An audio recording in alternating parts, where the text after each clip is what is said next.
പശ്ചിമേഷ്യൻ സംഘർഷം അനിശ്ചിതമായി തുടരുകയാണ്. ഈ സംഘർഷം ലോകത്തെ ഒന്നൊന്നായി ബാധിച്ചുകൊണ്ടിരിക്കുന്നു.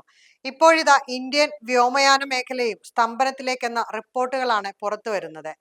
പശ്ചിമേഷ്യൻ സംഘർഷ സാഹചര്യത്തിൽ ഇന്ധനവില കുതിച്ചുയർന്നതാണ് രാജ്യത്തെ വ്യോമയാന മേഖലയെ പ്രതിസന്ധിയിലാക്കിയിരിക്കുന്നത്.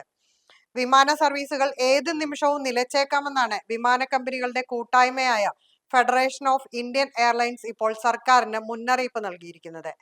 Air India, IndiGo, spice jet തുടങ്ങിയ പ്രമുഖ കമ്പനികൾ ഉൾപ്പെടുന്ന സംഘടന സിവിൽ ഏവിയേഷൻ മന്ത്രാലയത്തിന് അയച്ച കത്തിലാണ് ഈ ആശങ്ക അവർ അറിയിച്ചത്. ഇന്ധനവില വർദ്ധിക്കുന്ന സാഹചര്യത്തിൽ വിമാന സർവീസുകൾ നിർത്തിവെക്കേണ്ട അവസ്ഥയാണുള്ളതെന്ന് വിമാന കമ്പനികൾ വ്യക്തമാക്കുന്നു.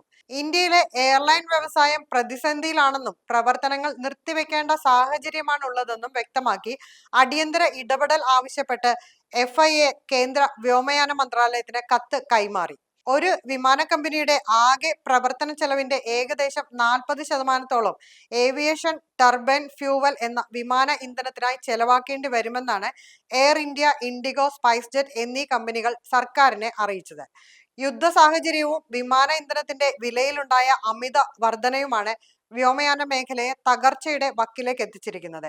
വിമാന കമ്പനികളുടെ പ്രവർത്തന ചെലവിന്റെ 30-40% ഇന്ധന ചെലവ് ഇപ്പോൾ 55-60% വർദ്ധിച്ചതായി കമ്പനികൾ പറയുന്നു. ഇതിനിടെ ഡോളറിനെതിരെ രൂപയുടെ മൂല്യം റെക്കോർഡ് താഴ്ചയിലേക്ക് പോയത് ഇന്ധന ഇറക്കുമതി ചെലവ് വീണ്ടും വർദ്ധിപ്പിച്ചിട്ടുണ്ട്.